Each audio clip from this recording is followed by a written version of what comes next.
Ok, então a aula de hoje é sobre cicatrização tecidual. É muito importante a gente saber, tá, como que vai seguir o processo de cicatrização dos tecidos em qualquer cirurgia que a gente for realizar, seja a distração dentária, seja qualquer outro, né, um retalho, uma frenectomia, qualquer tipo de cirurgia, nós temos que entender como vai ser o processo de reparo daquelas feridas. Então a gente vai, nessa aula de hoje, né, conversar sobre os tipos de cicatrização que tem, cicatrização por primeira intenção, por segunda intenção, as fases da cicatrização, o que acontece, por exemplo, nos primeiros 5 dias, nas primeiras 2 semanas, né, depois de 3 meses, como que é o processo, e também as recomendações que nós, não só recomendações, mas os cuidados e a nossa conduta nesse follow-up, nesse acompanhamento pós-operatório, como que a gente vai se portar, tá? E também falar sobre as alterações da cicatrização. Lembrando, pessoal, quem puder desligar o áudio aí, por favor, desliga para não ter nenhum tipo de ruído aqui. Vamos passar aqui adiante. Ok. Então, vamos lá. Só para dar algumas ideias iniciais, algumas considerações, é uma preocupação constante, óbvia, né, nossa, do cirurgião, do dentista, saber como que vai ser esse reparo, como que vai ser essa regeneração. E é importante a gente conhecer o nosso revestimento mucoso. Tenho certeza que vocês tiveram isso tudo lá no início do curso, né? O epitélio de revestimento, o tecido conjuntivo, as mucosas, como que é a constituição desses tecidos. E aí, falando agora não só da constituição, mas pensando nas incisões, de acordo com o Schaefer, lá em 1984, ele já falava que elas devem ser colocadas em locais mais discretos, né? Utilizando aqui métodos menos traumáticos aos tecidos. A gente deve, obviamente, seguir algumas áreas de pouca cicatriz, de preferência, se for na face ou qualquer parte do corpo, seguir as rugas, as expressões faciais, e, obviamente, assim, na boca, a preocupação não é tão grande em relação a isso. No entanto, a gente sabe que a gengiva ceratinizada, ela pode sim ter cicatriz também. Tá? Então, é uma outra questão a se pensar. Tanto é que a gente procura evitar incisões relaxantes em áreas anteriores. Tá? Então, a gente precisa ter todo esse planejamento. E o sucesso vai depender não só do cirurgião, mas também da resposta do paciente.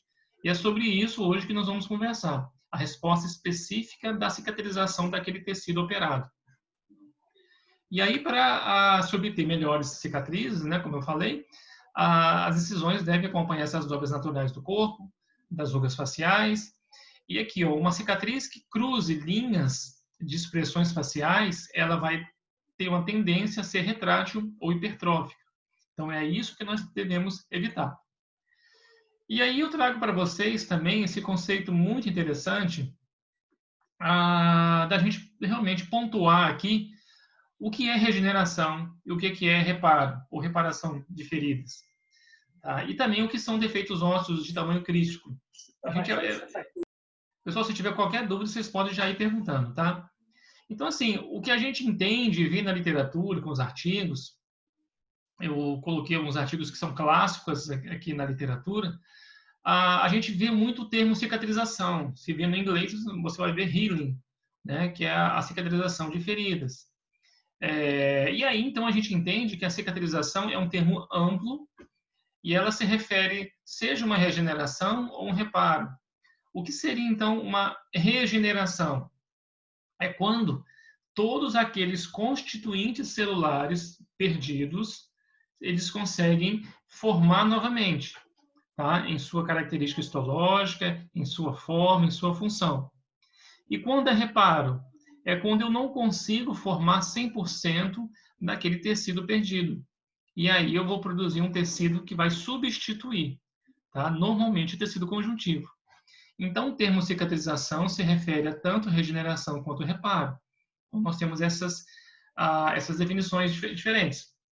Nós entendemos que, por tipo histológico, o tecido epitelial, o tecido conjuntivo, o tecido ósseo, são exemplos de tecido que tem alta capacidade de regeneração. Se for comparar o tecido nervoso, ele vai ter uma capacidade menor de regeneração. Tá? A tendência é ter reparo. No entanto, há possibilidade sim de ter regeneração em tecido nervoso. Tá? Então, aqui são alguns pontos.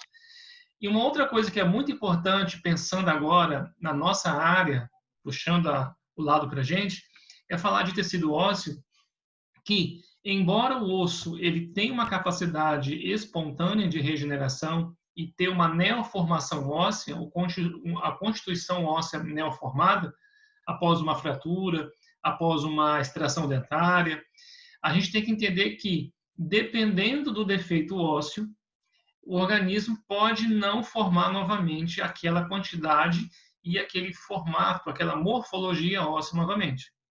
Aí daí surgiu o conceito de defeitos ósseos de tamanho crítico. Esses autores, Brito, Padua, Spector, Schmitz e Hollinger, eles publicaram alguns trabalhos dizendo que existe determinado defeito ósseo que ele não tem uma capacidade espontânea de regeneração. Vou dar um exemplo.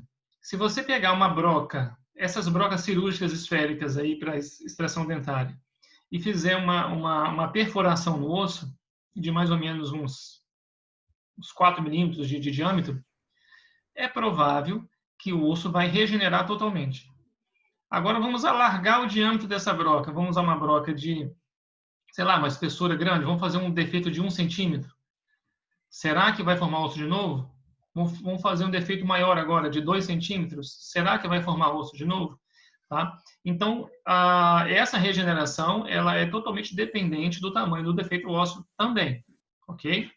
Então, fica aqui essas considerações para a gente começar a nossa conversa. Vamos lá, lembrando aqui um pouquinho do tecido epitelial e do conjuntivo, o epitélio, ele cobre e reveste todas as superfícies do corpo, as cavidades, tubos, né, o tubo digestivo, a cavidade oral. Vai ter aquela classificação em relação ao número de camadas, forma das células, presença de especializações de superfície, cílios, queratina, tecido ceratinizado. Tanto é que na cavidade oral temos a mucosa ceratinizada, a mucosa alveolar, temos o palato que é muito ceratinizado. Aí a gente tem essa diferenciação de epitélio pavimentoso e estratificado, que está na cavidade oral, na faringe, no esôfago, né, no tubo digestivo, e o pavimentoso estratificado ceratinizado, que reveste a pele do corpo. A espessura depende da área que vai estar cobrindo. Só para estar lembrando um pouquinho para a gente antes de entrar mesmo. Aí a gente vê as camadas do epitélio, a nutrição, como que acontece. Isso aqui é até importante nas cirurgias de enxerto gengival, né, que existe essa difusão. Imagina, a gente tira um pedaço de gengiva, um enxerto gengival livre do palato, e coloca numa área receptora para ganhar tecido ceratinizado. Muitas vezes a gente faz enxerto de epitélio, enxerto de conjuntivo, e aí ocorre essa difusão de tecido ali, aliás, de nutrientes, né, para que ocorra a nutrição. Lembrando um pouquinho do tecido conjuntivo, temos uma substância fundamental intercelular, né? Temos essa substância chamada substância fundamental amorfa, temos fibras colágenas, reticulares, elásticas. Nessa substância temos as proteoglicanas e glicoproteínas, e um monte de células de defesa, fibroblastos, macrófagos, enfim, vários componentes celulares dentro de todo esse tecido conjuntivo. Tudo isso é importante, pessoal, para quê? Para fazer vocês lembrarem, tenho certeza que vocês estudaram isso, mas acaba que passa um tempinho, né? Muita coisa fica esquecida. Para chegar nesse ponto agora, para a gente começar a entender sobre os tipos de cicatrização. Que aí existe a cicatrização por primeira intenção e aquela chamada de segunda intenção. Qual que é a diferença básica entre elas? A primeira intenção é aquela cicatrização onde eu terei pouca proliferação de componentes celulares. E na segunda intenção, eu vou ter uma grande produção. Quando que eu vou ter uma, quando eu vou ter outra? Depende do tamanho da ferida.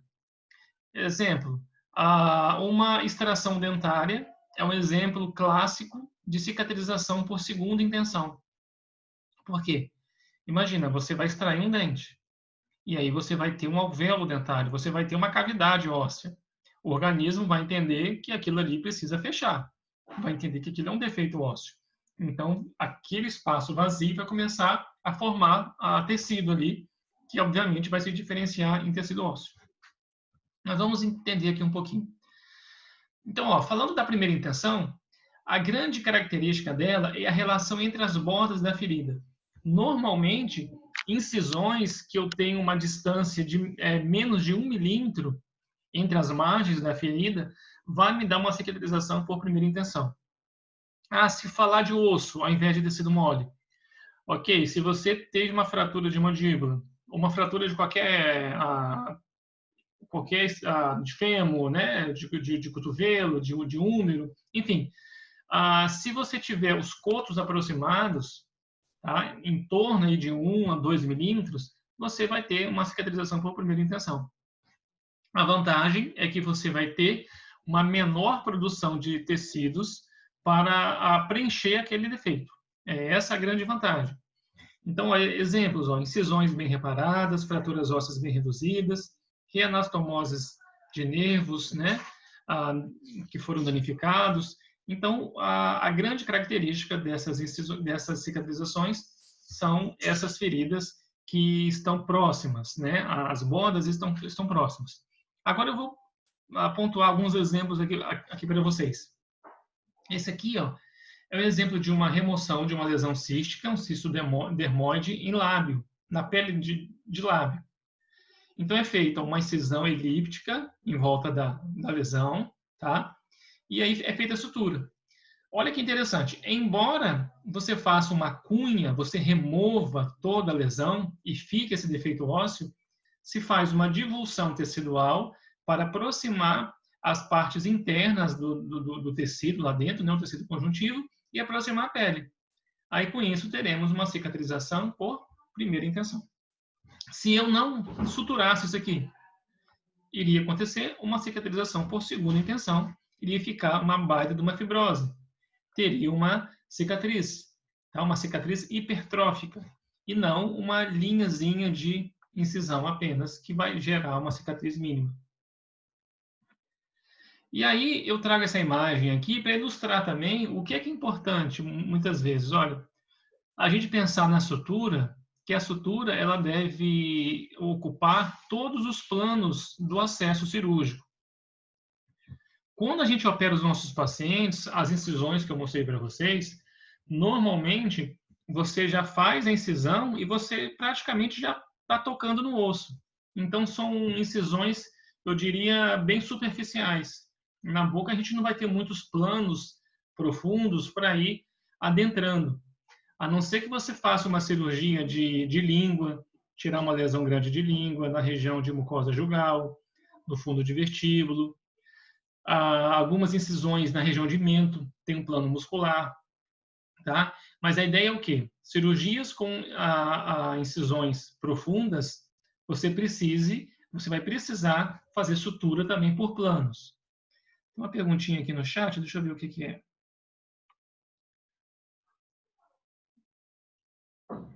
Então, uma pergunta aqui, ó. A professor no Canadá, como comentou sobre exodontias que não faziam suturas, eles priorizam, então, a cicatrização de segunda intenção? Então, na verdade, não. Porque quando você faz a extração de um dente, mesmo que você suture aquele alvéolo, a cicatrização vai continuar sendo por segunda intenção. Entendeu? Quando a gente faz a sutura após extração simples, a gente não solta a gengiva e fecha totalmente.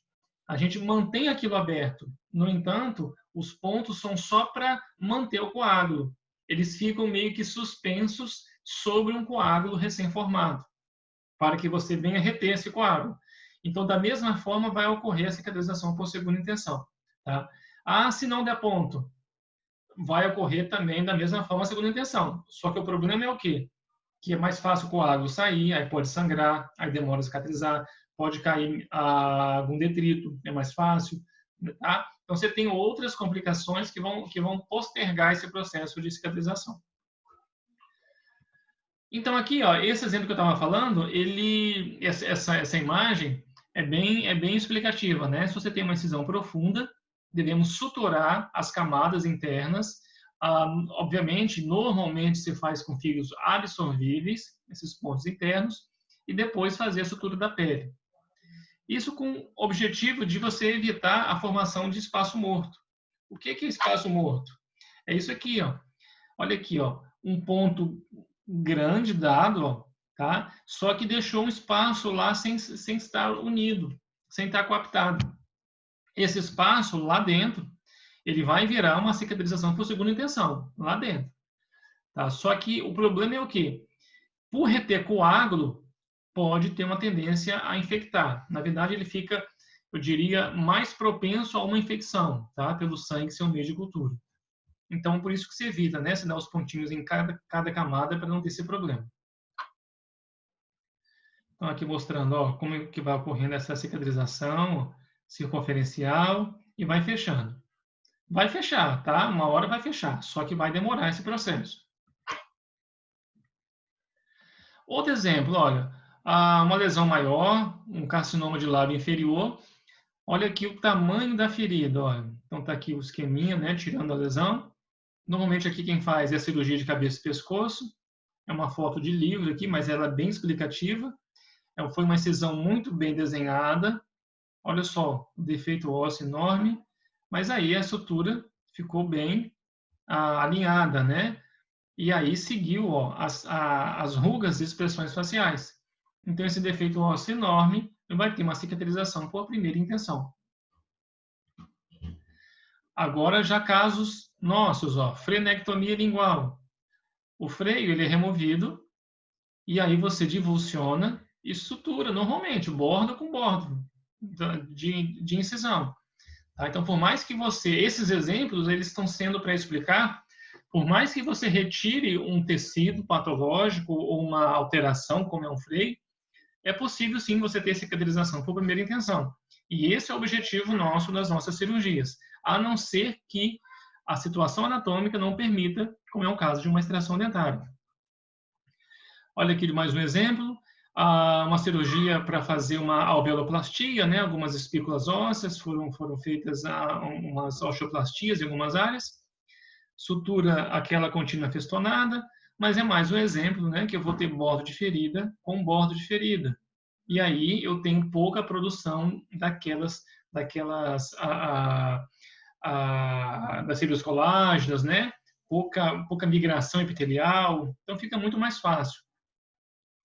Há um casinho que melhora de frenectomia, um caso meu. Então você tem ali o freio lingual, você faz a incisão. Se deixar desse jeito aqui, vai virar uma baita de uma fibrose, vai ficar horrível. Então se faz a divulsão tecidual, né, e a sutura para que ocorra uma cicatrização por primeira intenção. Mais um caso de alveoloplastia para mostrar, ó, tirar essa exostose, esse aumento de tecido ósseo. Aqui você vai ter uma cicatrização por primeira intenção, tanto de osso quanto de tecido mole. O osso, basicamente, ele vai formar periósteo, ele não tem muito que regenerar aqui, tá? Na verdade, nós tiramos o excesso de tecido ósseo e aí o que vai acontecer vai formar o periósteo de novo, né? E o tecido mucoso vai cicatrizar normalmente. Sem grandes produções, né? Daqueles tecidos. Já na segunda intenção, que é o que eu vou mostrar agora, a distância entre os bordos da ferida vai ser maior, seja de tecido mole ou seja de tecido ósseo. E aí grandes desvantagens nós teremos, com formação de grande tecido, de um calo ósseo. Tá? Exemplo, então, olha, alvéolos dentários pós-exodontia, fraturas ósseas mal reduzidas, úlceras profundas, lesões extensas avulsivas de qualquer tecido mole. Tá? Vamos ver alguns exemplos aqui. Ó. Vamos lá, extração dentária. O que acontece aqui? Olha aqui, o alvéolo e a mucosa. Eu não estou fechando, tá? Então, eu tenho uma cicatrização por segunda intenção. Tanto óssea, lá do alvéolo, quanto da mucosa, as duas coisas. Ok? Então, de novo, ó, aquele casinho que eu mostrei, ó, extração de dentes, mesma coisa. Ó, sutura. Olha aqui, gente, eu não estou fechando o alvéolo, tá? Hoje, nós temos aqui, assim, com a implantodontia, se faz algumas técnicas de enxerto pós-extração dentária.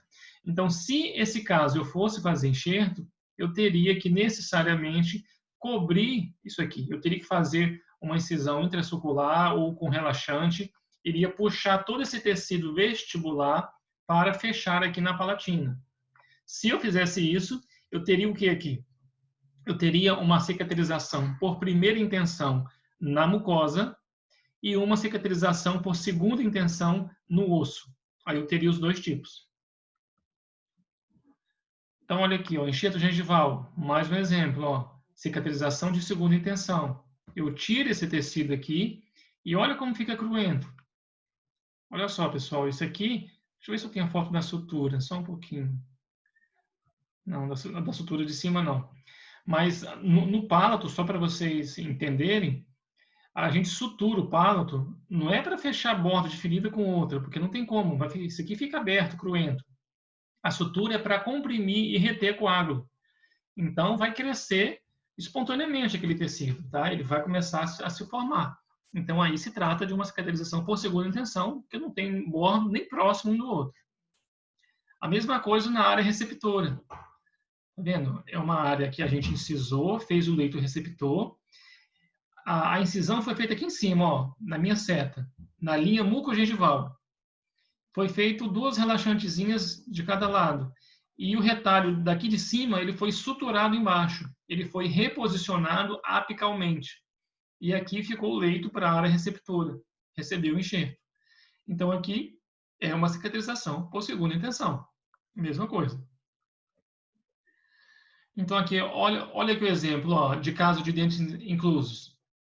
Quando eu faço o acesso, ó, eu vou cortar a gengiva, né? Aqui na relaxante, lá atrás, ó, afastar o tecido. Só que eu vou ter o defeito ósseo devido à extração dentária. O alvéolo vai ficar lá.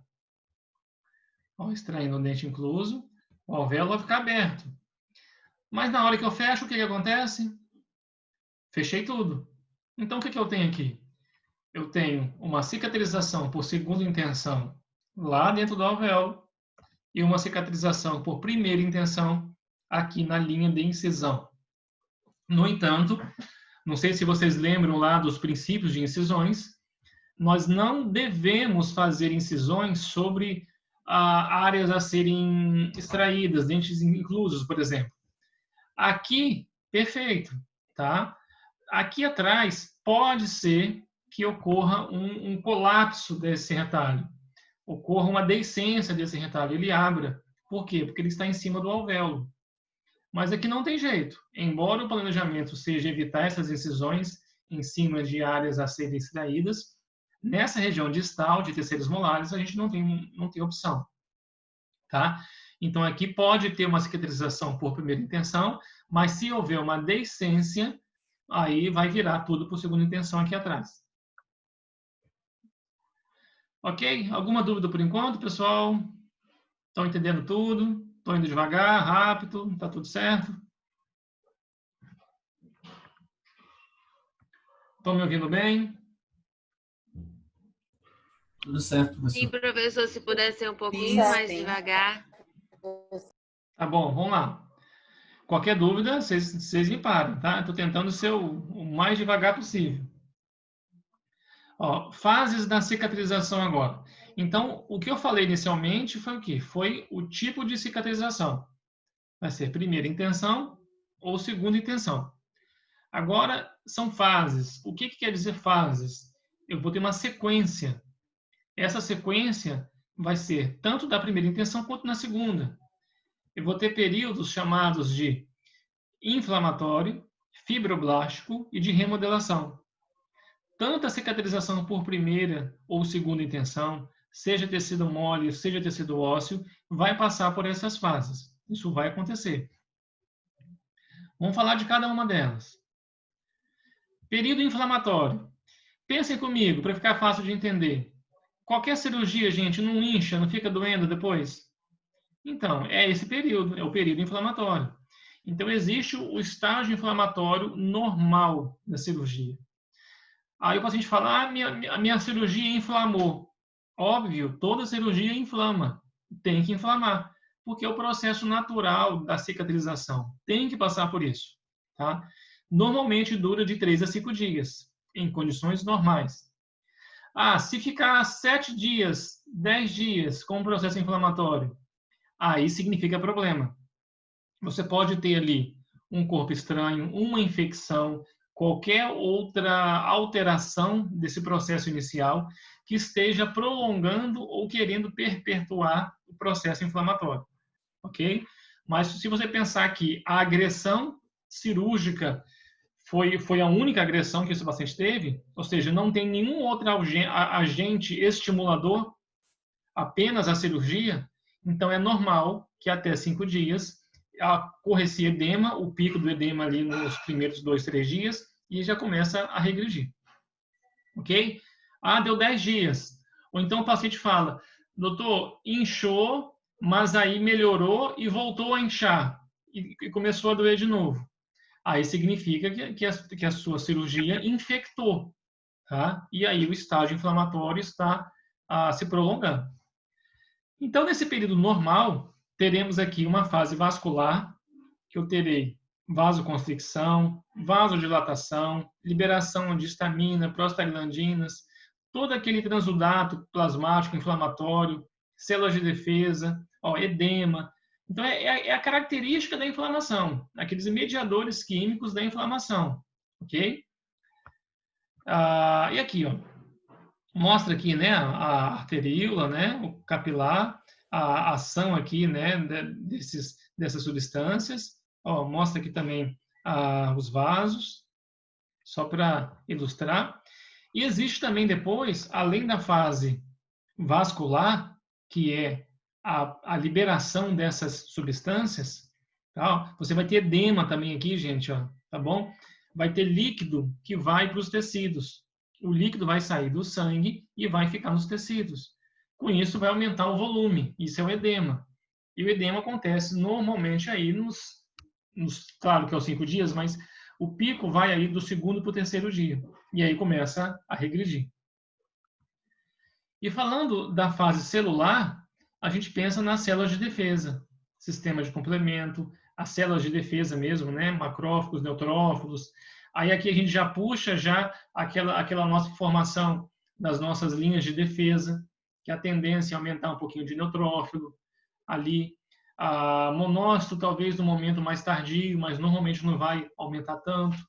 Mas mesmo assim, numa cirurgia normal, pequena, não ocorre um aumento tão significativo, tá? Numa leitura de hemograma.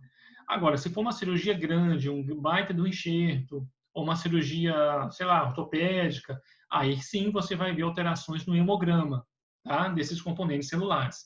Mas uma cirurgia de extração, uma cirurgia simples, não vai gerar aumento significativo a ponto de mudar a curva de um hemograma normal. Ok? Então, ali, olha só aqui, esse exemplo, né, mostra as células que vão proliferando, né, que vão saindo do sangue e vão lá para aquela área cirúrgica. É óbvio, né, gente? Você tem uma área aberta e o organismo vai defender. Então, é fácil de entender. Você fez uma agressão, tá? Cirúrgica. Então, o organismo ele vai jogar as linhas de defesa todas para mim. É esse o objetivo. O problema é o quê? O problema é que dói. Né? Uma inflamação dói. Então aí, eu já até adianto, eu vou falar lá na frente, é nessa fase que a gente vai entrar com as medicações pós-operatórias. Entrar com os anti-inflamatórios, entrar com os analgésicos. E a nossa orientação sempre é não ultrapassar 5 dias de uso de anti-inflamatório. Isso tanto pela questão de ação local, pelo conhecimento do processo do estágio inflamatório, mas também como em relação à toxicidade renal, né? Que os anti-inflamatórios podem gerar lesão renal quando de uso crônico. Então, evitar, né? Mais que 5 dias, que também não tem por que usar. Ok, passado esses 5 dias, a gente vai entrar numa segunda fase, que é o estágio fibroblástico. O que o organismo entende, pessoal? Eu fiz a minha defesa no estágio inflamatório, agora eu vou produzir substâncias para cicatrizar, para formar, para fechar aquela área operada, para fechar aquela ferida. Então, o estágio fibroblástico é a grande característica de uma cicatrização por primeira ou segunda intenção. Você vai ter pouca proliferação se for primeira intenção, muita proliferação se for por segunda intenção, ok? Então, o que caracteriza aqui é o quê? É a proliferação de substâncias, de células, para poder fechar aquela ferida. Então, aqui a gente fala de fibroblastos, de rede de fibrina, substância fundamental amorfa, tropocolágeno, angiogênese, a proliferação de células epiteliais. Então, aqui são aquelas células que a gente falou no iníciozinho da aula. Já puxando um gancho aqui de laser terapia, a laser terapia vai ser muito importante nesse tecido fibroblástico, aliás, nesse estágio fibroblástico e no estágio inflamatório, porque vai diminuir o processo inflamatório e vai acelerar a proliferação de todos esses componentes, de forma que vai acelerar todo o processo cicatricial, ok? Então, ela estreita o processo inflamatório e acelera o estágio fibroblástico, de forma que você produza maior eficiência e rapidez, né? Esses componentes celulares. Bom, e aqui mostrando, né, que todas essas substâncias, colágeno, eles vão migrar para a região da ferida e aí vai ter a proliferação dos componentes celulares naquele local. Obviamente, se a distância da ferida se ela era grande, você vai ter uma quantidade enorme disso aí. E a remodelação? É a terceira fase. Só para voltar a falar aqui ainda do estágio fibroblástico, olha só. Ele dura de 2 a 3 semanas, tá? Mas ele inicia logo após o término do período inflamatório, ok? Então, acabou o processo inflamatório, já meio que automático, já começa o fibroblástico, tem uma duração aí de até 3 semanas, e aí deu 3 semanas, vai começar a remodelação. O que é remodelação? Eu vou agora remover excessos, eu vou remodelar, eu vou ajustar, eu vou melhorar a qualidade do tecido formado. Então, é disso que se trata a remodelação. Obviamente, num tecido, numa cicatrização por primeira intenção, vai ser muito tranquila essa remodelação, porque tem pouca produção. Produziu pouco e já fechou, ficou tudo certinho. Então, vai remodelar, vai dar ajustes mais precisos. Você não vai ter cicatriz. A tendência, né, é não ter cicatriz. E aí, numa cicatrização por segunda intenção, formou muito tecido. E aí, esse excesso de tecido, que é o excesso de fibras colágenas, vai ser o quê? O organismo vai tentar diminuir aquilo. Okay? Só que aí, muitas vezes, essa diminuição, essa remodelação, ela não é suficiente a ponto de dizer que houve podemos dizer assim, olha, uma regeneração completa do tecido. Se for na pele, por exemplo, que pode ficar uma cicatriz fibrosa, ok? No osso, muitas vezes pode ficar um calo ósseo grande, tá? E fica muitos meses para aquilo estar remodelando.